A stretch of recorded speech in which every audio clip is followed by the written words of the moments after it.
Brně, očividně. A bude to docela akční a zajímavý, takže vás beru s sebou.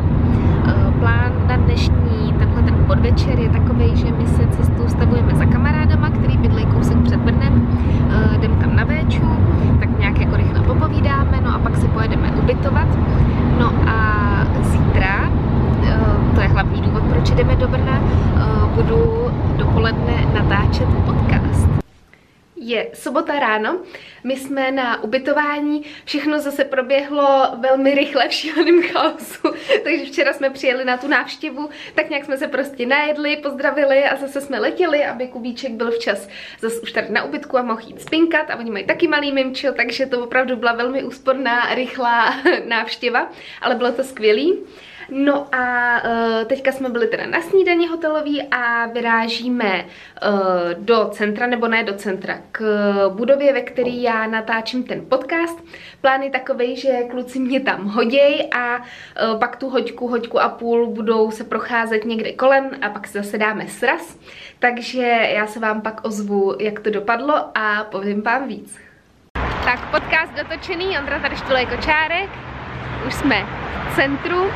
Zaparkovali jsme tady u Janáčkova divadla, jdem do Forkysu na oběd a dojmy z podcastu. Já myslím, že jsem k tomu nějak ještě toho hodně neříkala, takže byla jsem v podcastu Porození od Kateřiny Matoušové, určitě ji spoustu z vás zná jako sojovou kačenku, já ji taky tak znám, taky ji sleduju. A prostě nějak slovo dalo slovo a domluvili jsme se, že bych u ní v podcastu sdílela svůj porodní příběh. Já jsem totiž přemýšlela, jak ho zazdílet a hrála jsem si s myšlenkou povídacího videa, takhle tady na YouTube. Jo, tudy. Hrála jsem si s myšlenkou povídacího videa na YouTube, ale pak, když jsem slyšela ty její podcasty, tak mi to přišlo hrozně hezký a milý, jak ona to vede, tak jako empaticky a i ta forma toho rozhovoru mi přijde lepší, než vést dlouhý monolog, i když trochu spoiler, ono to trochu jako můj monolog skončilo. Já jsem tam hrozně jela, úplně bych nevěřila, jak jako se to ze mě bude balit, asi to i pro mě byla taková trochu forma terapie, tak jsem to tam všechno povyprávěla, no. Schválně mi pak dejte vědět, jak se vám ten podcast líbil, až vyjde. To já ještě nevím teda, kdy vyjde, ale určitě vám dám vědět. Tak Ondra tady má ďábelské topinky, kterýma začíná a má tu malýho pomocníčka na to. A já si dávám strips wrap s batátama, to jsi mi tu takhle dal ty? Ne? Krásně nachystáno. Andrejko, prosím tě, a kolik je teda hodin? Tak počkat, já se podívám tady na místní.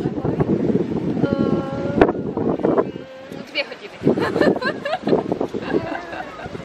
A teď vážně, ne, mimochodem, schválně mi dejte vědět, kdo znáte takovou tu ikonickou scénku, tuším, že to je s konstruktérem toho brněnského orloje, jak se ho ta reportérka právě ptá, kolik je hodin a on se stejně nakonec musí kouknout na hodinky, tak na to jsme si dovolili tady trochu odkázat, nicméně. Teďka jsme v centru Brna, který mimochodem máme moc rádi, je to tu krásný. A jdem se tady tak pocourat a najít nějaký spot na kávu. A lidi tady na mě divně koukají, že mluvím do foťáku, ale co už. Tak malej brouček nám usnul v nosítku, tak jsme si říkali, že si kafíčko dáme takhle venku u takového toho stánku Coffee, jak je to celá sítě, mají moc dobrý kafe. A Ondra mě pozval na cappuccio ovesný, tak si to tady takhle užíváme, dopřáváme. Jsme na výpravě za něčím sladkým a vyhráli donaty a v této provozovně by měli mít i veganský, nebo mají, už jsem to byla pokouknout. Ondra mi tam vyzvedává jeden kokosový. Už se to nese, to je pohled. Zde můj kokosový. Jsi dal malinový, jo? Jo. Tak donaty za nás velký zklamání, velká bída. V porovnání třeba v Praze s Blue Vegan Pig Shopem neporovnatelný, nebo skvělý donaty má, že o Deer Bakery, tam teda sice nejsou vegan, ale jsou taky skvělý. No a tady v Brně my jsme jako stálici měli Sweet Bar to bylo, myslím si, že se tak jmenovalo, jako veganská cukrárna, kde taky dělali skvělý donaty, to už je teda zavřený, takže tam jsme nemohli, tak jsme prostě vyrazili sem a tududum. Nedoporučujem, za mě ne, co za tebe? Veď, špatenka. Špatný. No, takže teďka to teda otáčíme a vyrážíme zpátky do centra, protože tohle tady bylo fakt jako na okraji u té, jak to je, Vaňkovka? Jo, galerie Vaňkovka. Takže, no takže jdem zpátky. Kubíček se mi probral v nosítku, tak uvidíme, jestli tam ještě zase usne, nebo jak to bude, ale uvidíme, prostě jdem. Neděle ráno, my jsme teďka na parkovišti u našeho ubytka. Ondra skládá do kufru všechno naše vybavení. Cestování s Mimčem se stalo ještě zábavnější z hlediska pakování a balení, protože samozřejmě kočárek, korbička, že jo, ten podvozek, naše zavazadla, Kubíkovo zavazadlo, logistika úplně skvělá. Nicméně to dneska stíháme, checkout je v 10 a teď podle mě je tak jako 10:00 a my teda jdem vyrážet. Úterý 12. hodina, určitě jste si všimli, že teda jde o časový skok od posledního záběru, kdy jsem natáčela odjezd z našeho ubytování v neděli.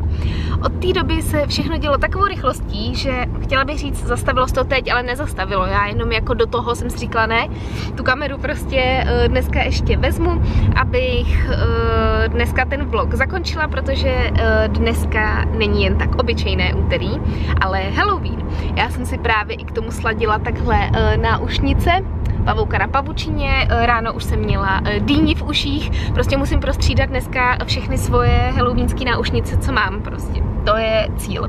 Nicméně, teďka teda je už poledne, my jsme evidentně v autě, jedeme do OCčka na oběd, tam si dáme teda jídlo a pak si chceme dojít do Starbucksu na Pumpkin Spice Latte. To tak k tomu Halloweenu pro nás patří, že si dojdeme na tady to kafíčko, protože jinak moc tyhle sladký ochucený nepijeme, ale dneska uděláme výjimku. To je teda plán, jinak já jsem si byla do Polko ještě zaběhat, tak mám radost. Už jsem na nějakých necelých 5 kiláčcích, 4,8 s tempem pod 7 minut na kilák. Vím, že to není žádný super výkon, ale já z toho mám fakt radost, je to super. A říkala jsem si, že to bude docela výzva dneska ten běh, protože přes noc pršelo, takže je v lesoparku bahníčko, na tom jsou napadaný ty listy, že jo? Do toho moje šikovnost a bílý běžecký boty. Ideální kombinace, ale dobře to dopadlo. No a teďka teda jedem na ten zasloužený obídek. Máme tady Bumbo Nambo a já mám vaječný nudle s kachnou. Se mi velmi líbí toto. Dorazili jsme domů. Ondra tady vytřel, takže máme připravenou plochu a jdeme Kubíčkovi zprovoznit tyhle ty pucle na zem. Já myslím, že jsem v nějakém tom blogu říkala, že jsme pořizovali podložku na zem hrací, no ale to nebyl úplně úspěšný projekt, protože prostě byla moc velká a Kubíčkovi to tak na ní divně klouzalo a blbě se to přizpůsobovalo tady tomu prostoru, tak tu jsme vrátili. Pak jsme koupili další, ta byla zase moc velká, tak jsme ji zase vraceli. No a nakonec prostě končíme u takových těch klasických puclí, co má každý, si myslím, co mají všichni a asi je to taková jako ověřená klasika. Tak jsem zvědavá, jestli tohle už tu konečně zůstane, protože by se Kubíčkovi fakt jako hodil prostor, kde si může v klidu jako ležet třeba na bříšku, hrát s hračkama, protože máme takovou tu měkkou hrací dečku s hrazdičkou, to je fajn, ale blbě se mi k němu dostává, abych mu třeba podávala nějaký ty hračky a motivovala ho k tomu se otáčet na bříško a podobně. Takže proto jsme pořídili tyhle ty puclíky, který teďka tady rozložíme na zemi. Jdem na to. Tady už se rozbilo, jak jsou tam různý ty zvířátka, to je hezký. A líbí se mi, jak je to bílo-šedý. Kontrastní, teda se opičák nějaký. No určitě. A mohla bych místo tady stát nad tebou a natáčet tě ti pomáhat, viď? Jdem na to. Tak já myslím, že dobrý. Prošlo to tady testem. Když už jsem v tom ukazování výbavičky, tak jsem si říkala, že vám rovnou ukážu tyhle ty bodíčka a legínky. Je to z merina, je to v 100% merino vlna. To jsem si říkala, že bude fajn takhle na zimu, aby měl Kubík pár takových kousků, když třeba pojedeme na hory nebo podobně. Plánujeme v listopadu Jeseníky a Harrachov, takže si myslím, že to využije. tak jsem vám to jenom chtěla v rychlosti ukázat, že jsem mu pořídila takhle jedny legínky, 2 bodíčka s dlouhým rukávem a ještě kukličku. A brala jsem teda velikost 80, protože Kubík teďka už má 76, většinu těch bodíček a říkala jsem si, ať to má trochu rezervu, ať mu to vystačí fakt na celou zimu až do nějakého třeba února, března, tak je to o trochu větší, tak doufám, že to snad bude v pohodě. Ale líbilo se mi to moc, je to od značky Joho, nebo Joha? Joha a je to moc fajn. Já mám za sebou moc příjemný podvečer, protože Kubíček, ty tady na mě koukáš z podložky, co máma vypráví do foťáku, Pardon, omlouvám se tady za mama vložku, ale co jsem to chtěla říct, jo, příjemný podvečer, protože Kubíček mi usnul v náručí a on když takhle jako u mě usne, tak já vím, že když ho položím, tak se vzbudí, tak jsem mu chtěla dopřát delší spánek a i mě docela bodlo si prostě jenom hodit nohy nahoru a aspoň jsem dokoukala Stardance, protože já jsem měla skluz, tak dneska jsem to dohnala, nicméně kdo na to koukáte, dejte mi vědět, komu fandíte, já nějak v té letošní řadě nedokážu s nikým úplně až tak sympatizovat nebo někomu vyloženě fandit, asi nejvíce mi líbí Eva Adamčíková, ale prostě není to tak, jak ty předchozí řady, nevím, schválně mi dejte vědět, jestli z toho taky máte takový pocit. No ale co jsem chtěla říct, já už jsem Kubíčka i vykoupala, dali jsme spolu sprchu, no a teďka se mi tam na sporáku dělá večeře. Budou to tyhle DM-kový zeleninový tortelíny, k tomu si tady restuju na cibulce a olivovém oleji uzený tofu, a pak do toho ještě plánuju přidat trochu špenátu a čerstvý rajče. Tady už se mi vaří voda na ty těstoviny, takže takhle to všechno zkompletuju a výborná véča bude na stole.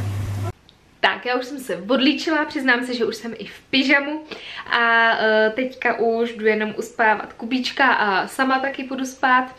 A říkala jsem si, že teda ukončím tohleto video, který bylo takový jako rozlítaný trochu, ale doufám, že mi to odpustíte, že budete mít pochopení a abych dodržela své slovo a sdílela tady nějaké moudro, tak moudro pro tohle video za mě je, že není potřeba se někam honit a prostě kvalita dne nebo týdne se nehodnotí podle odškrtaného to-do listu, obzvlášť když máte miminko, ale ohledně toho, jak se ten den cítíte a obzvlášť když máte malýho špuntíka, tak prostě ta péče o něj je na prvním místě, to je jasný. Takže klid, pokud taky nic nestíháte, pokud různý předsevzetí, který si dáváte, nevycházejí, režim nemáte a nic podobného, soucítím s vámi, mám to stejně a pojďme se za to nepranířovat, ale naopak si tohle období užívat, protože co si budem,